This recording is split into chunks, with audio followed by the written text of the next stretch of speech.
lord, court had called the case diary and filed the document. है sir.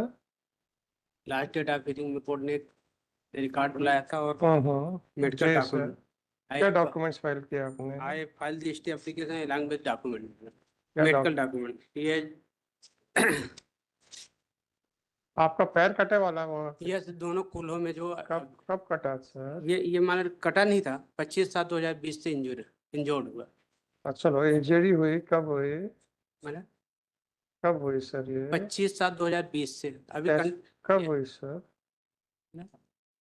7/8/20 को टांके कटाने आना। अच्छा सर। जी जी। अब अभी प्रेजेंट का भी एक्सरे मैंने आपको कैसे इंजरी हुई? सर ये इलेक्ट्रॉनिक वो रिपेयर कर रहा था, तो वहां से उसको शॉर्ट सर्किट लगी तो दोनों गिर गया था बालकनी में। तो बालकनी में गिर गए थे? यस।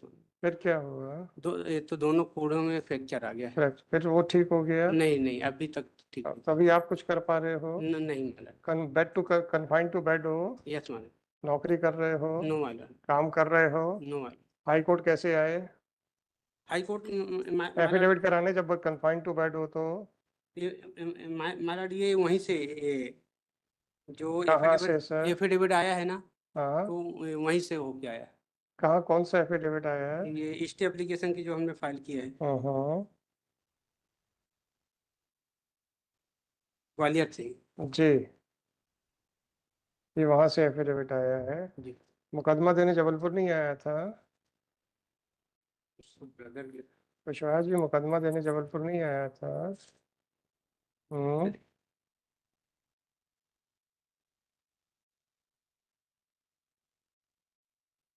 सर जी, ये मुकदमा देने जबलपुर नहीं आया था?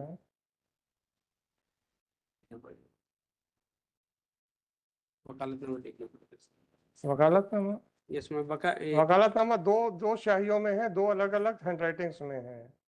अगर ग्वालियर से वकालतनामा भेजा गया तो यहाँ के वकील साहब, उनके मोबाइल नंबर, उनके एड्रेस से सब लिखे गए हैं। तो सर मैंने एज ए उससे भेजा था।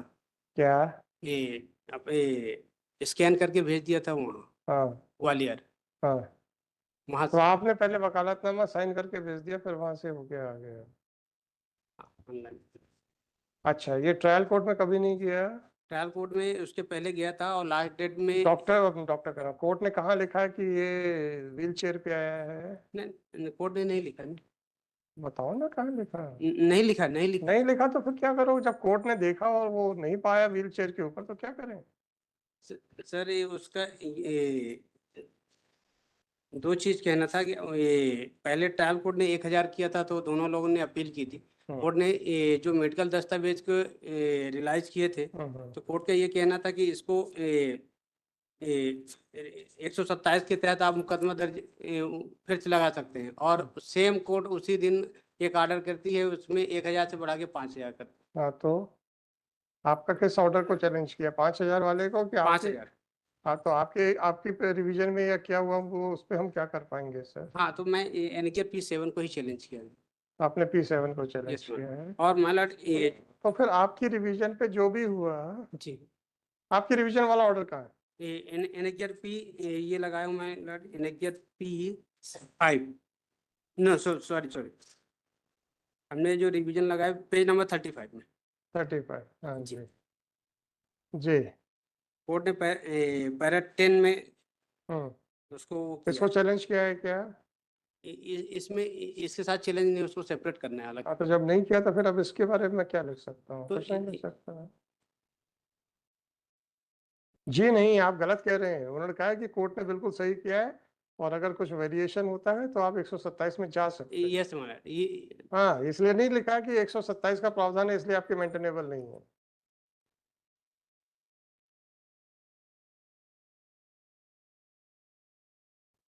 आप मुझे ये बताइए कि भाई किसी भी कोर्ट ने ये देखा हो कि आप जो है जी उसके वो नहीं कर पा रहे हो, चल नहीं पा रहे हो। महाराज, ये मैंने एफिडेविट पेश किया था। आपके एफिडेविट से क्या करना जब कोर्ट में आप उपस्थित हो रहे हो और कोर्ट नहीं लिख रही है तो?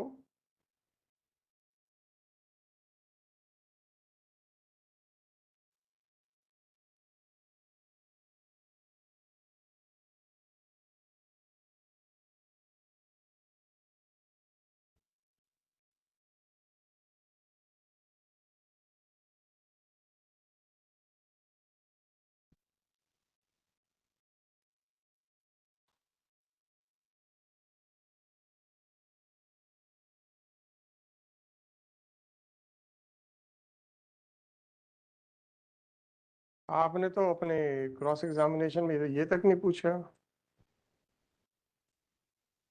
2 बार वो हुआ है। हाँ।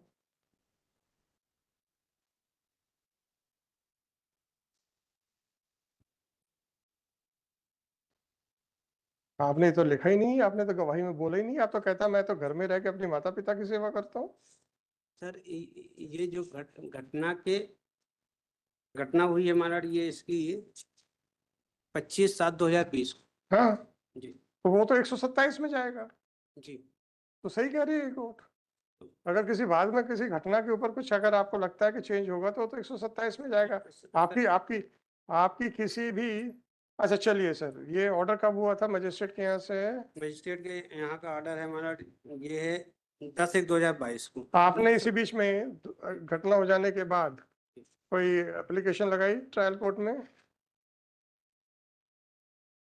इसके बारे में फिर मतलब डिविजनल कोर्ट में गए थे। ट्रायल कोर्ट में दरखास्त लगाई जबकि 125 पेंडिंग थी कि साहब ऐसा ऐसा हो गया है। Yes sir. कहाँ लगाई सर? रिकॉर्ड इसमें मेरे पास है। यस सर मत बोलना इतनी आसानी से। सर इसमें ये पैरा नंबर 10 में। अच्छा 1 मिनट है। इसमें कोई दस्तावेज नहीं है? उस समय इसके पास दस्तावेज नहीं था। अच्छा, तो ट्रीटमेंट करा रहे थे और दस्तावेज नहीं था? सर वो विकलांग सर्टिफिकेट। विकलांग सर्टिफिकेट का क्या मतलब है यार? अगर आपका वहाँ पे ऑर्थोपेडिक के पास ट्रीटमेंट चल रहा है तो वो दस्तावेज भी नहीं लगाओगे यार? ये बात तो सही है। बात तो यहीं से सही बात आती है भैया। MCRC 18176 सर 5,000 पे कुछ नहीं होता सर। मैं मेरा ये सबमिशन नहीं था। मेरे ये submission in the light of the Rajneesh versus Neha के। इसमें पैरा नंबर 27 में डेल्ट जो किया था। निकालना भैया रजनीश नेगा का। जी मैम। जी क्या लिखा है? 2021 का जजमेंट है जी जी? 2020 का है मैम। 20 का, सॉरी। हाँ, क्या है? इसमें पैरा नंबर 27 में क्या?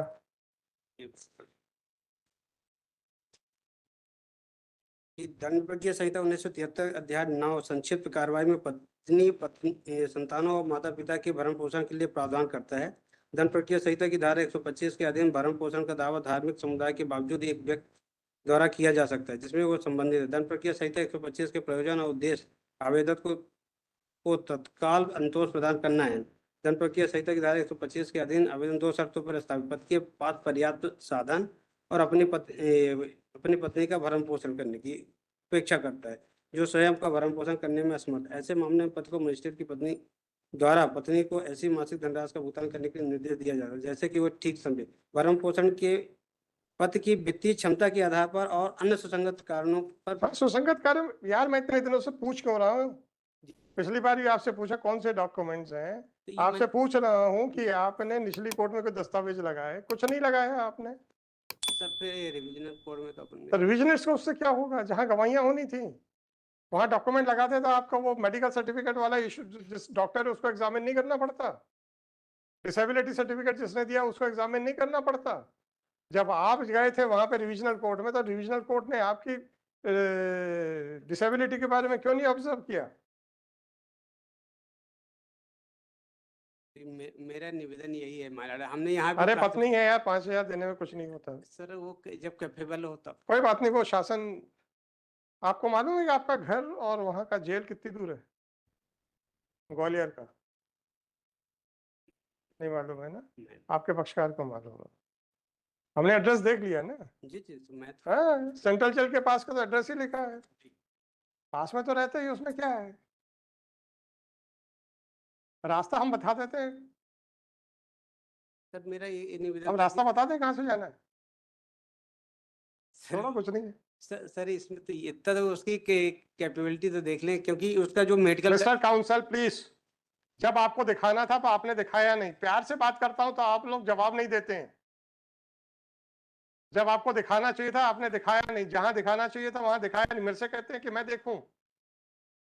आपका अगर 7वें महीने 2020 में एक्सीडेंट हो गया था, आपने वहां पर भी एक भी मेडिकल डॉक्यूमेंट क्यों नहीं लगाया?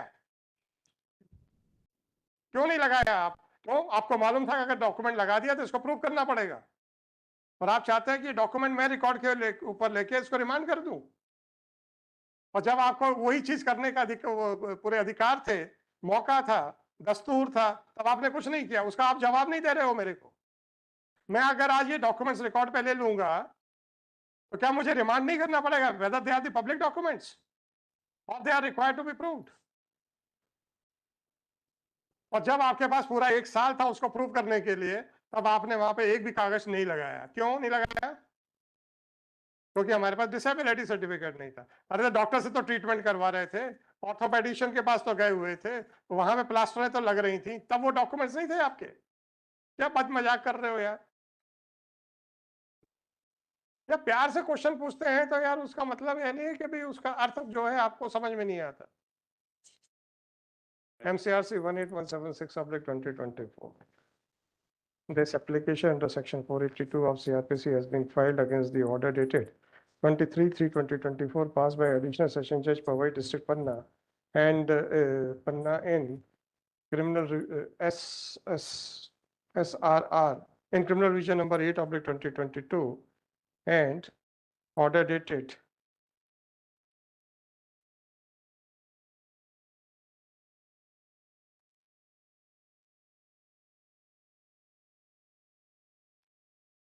10/1/2022 passed by Nyayadhikari Gram Nyalaya Powai District Panna in MCRC number 4/2019.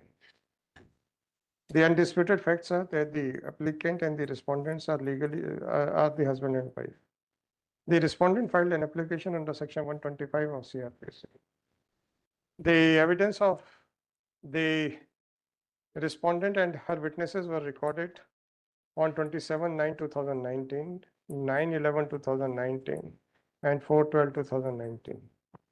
Thereafter, the evidence of the applicant and his witnesses, namely Sachin Sharma, were recorded on 6/3/2020.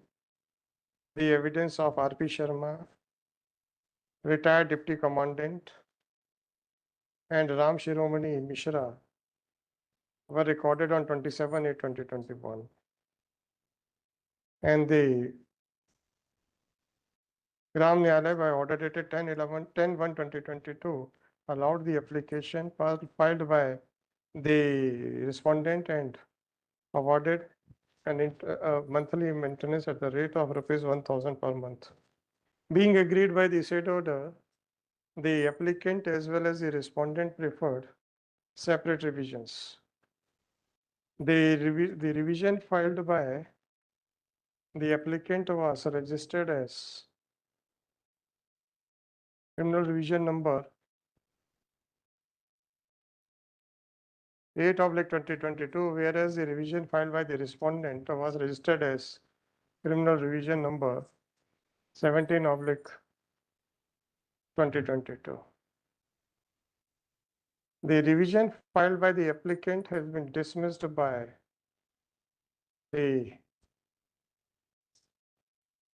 Revisional Court by a separate order passed on 23/3/2024 in criminal revision number 8/2022, whereas the criminal revision filed by the respondent has been allowed by a separate order passed on the very same day in criminal revision number 17/2022.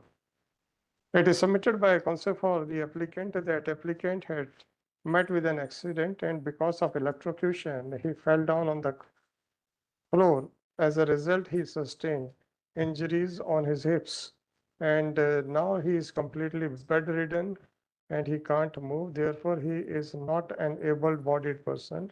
Furthermore, because of his injuries, he is unable to do any job, and therefore, not only the applicant is a jobless person, but is a bedridden and is completely dependent on his father. According to the applicant met with an accident on किस तारीख को हुआ? Sir ये accident हुआ है 25/7/2020। 25/7/2020. That is subsequent to the examination of the applicant.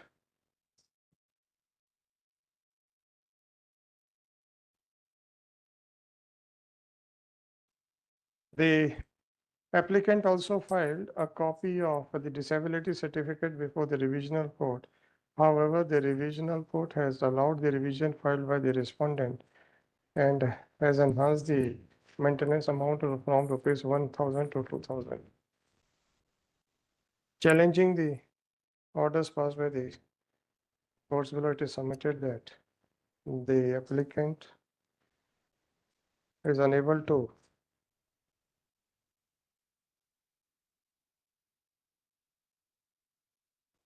earn anything because of physical disability. Therefore, the maintenance amount should be set aside. Heard the learned counsel for the petitioner. According to the applicant, he suffered an accident on account of electrocution on 20/7/2020.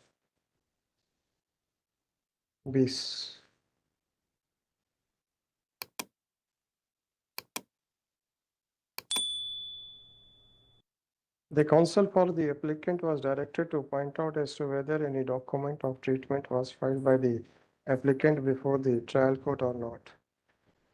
It was submitted by Shri Kushwaha that since the applicant could not obtain the disability certificate during the pendency of the trial, therefore he did not file any document to show that he had met with any accident. The trial court has also the system.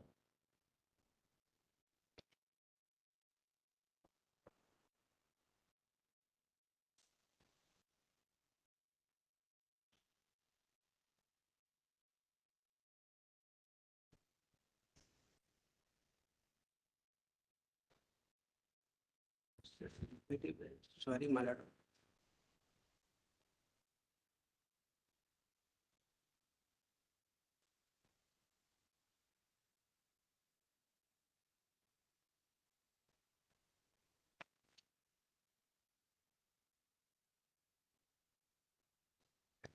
The trial court, by order dated 8/11/2021, had directed the parties to submit their affidavit in the light of the judgment passed by the Supreme Court in the case of Rajneesh versus Nehal.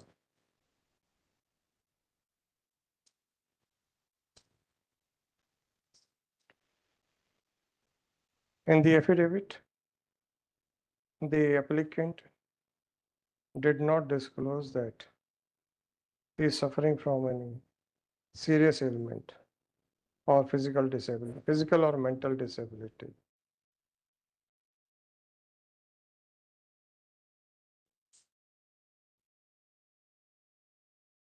But he had merely mentioned that because of fracture, he is required to undergo an operation. Operation कब हुआ था आपका? Sir ये operation पहला जो discharge का है मेरा इसमें दिया है 1/8/2020 के डिस्चार्ज समरी माना। ये हमने एचटी एप्लीकेशन के साथ पेश किया, पेज नंबर 5। जी, आपका पहला ऑपरेशन कब हुआ था? स्क्रू कब लगे थे sir?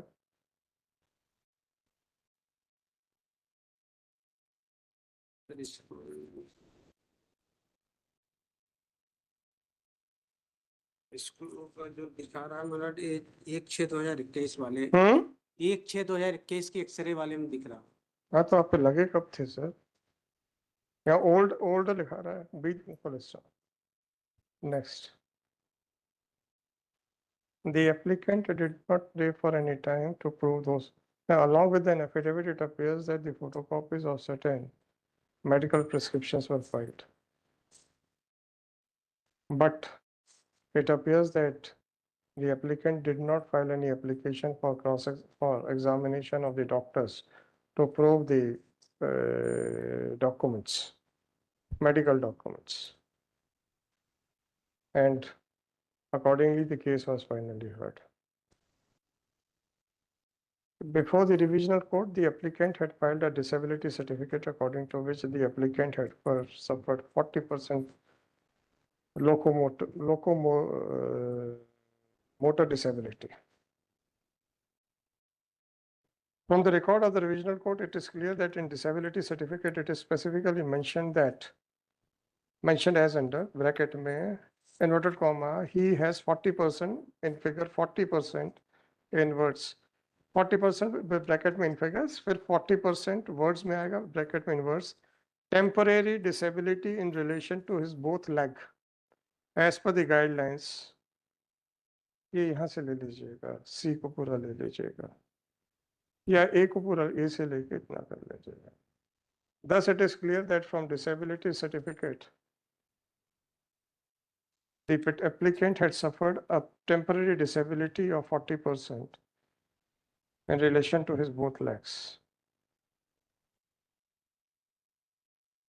Although this certificate was made valid up to 21/9/2026, but what is the meaning of temporary disability could have been explained by the doctor himself. But prima facie, it clears that the applicant, even if it is assumed that the applicant is still suffering from 40% disability, but therefore, then it cannot be said that he is bedridden. Therefore, the submission made by counsel for the applicant that the applicant is a bedridden cannot be accepted. Even otherwise, in an application for stay, as well as in the review petition, कहाँ लिखा है कि sir bed के ऊपर confined है?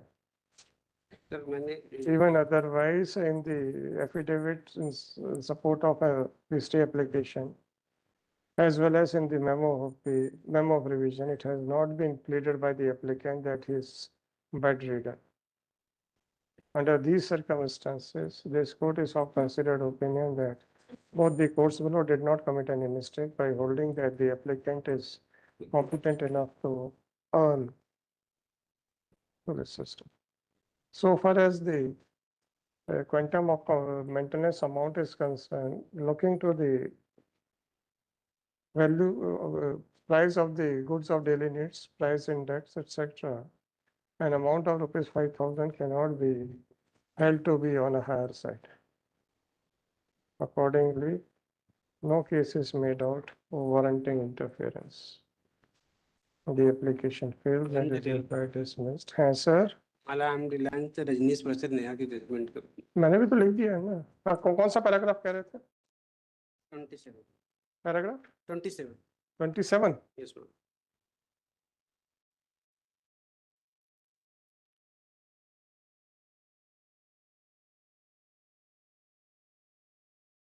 आखिरी का actually आपने हिंदी वर्जन देख रहे हो, मैं एससीसी का देख रहा हूँ, तो पैराग्राफ डिफरेंट है सर. तो आप मुझे अपनी किताब दीजिए, मैं जरा क्रॉस चेक कर लेता हूँ, तो मैं इसका ये वाला पैराग्राफ निकाल लूंगा. ठीक है, तो वो किताब आप ले लीजिएगा शाम को.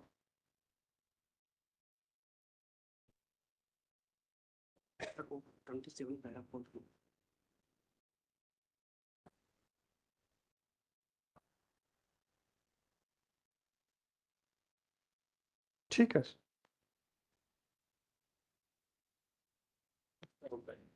बस मैं समझ गया, मैं देख लूंगा उसमें. ये अभी आप रख लो, मैं उसका पैराग्राफ देख के उसमें.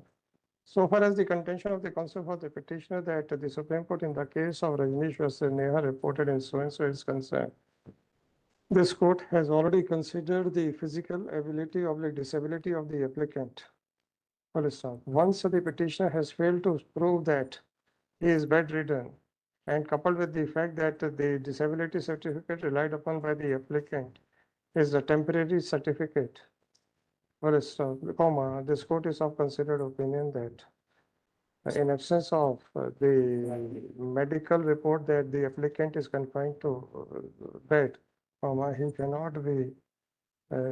he cannot escape from his liability to maintain his wife. Okay. 61, Shri Shafiqullah.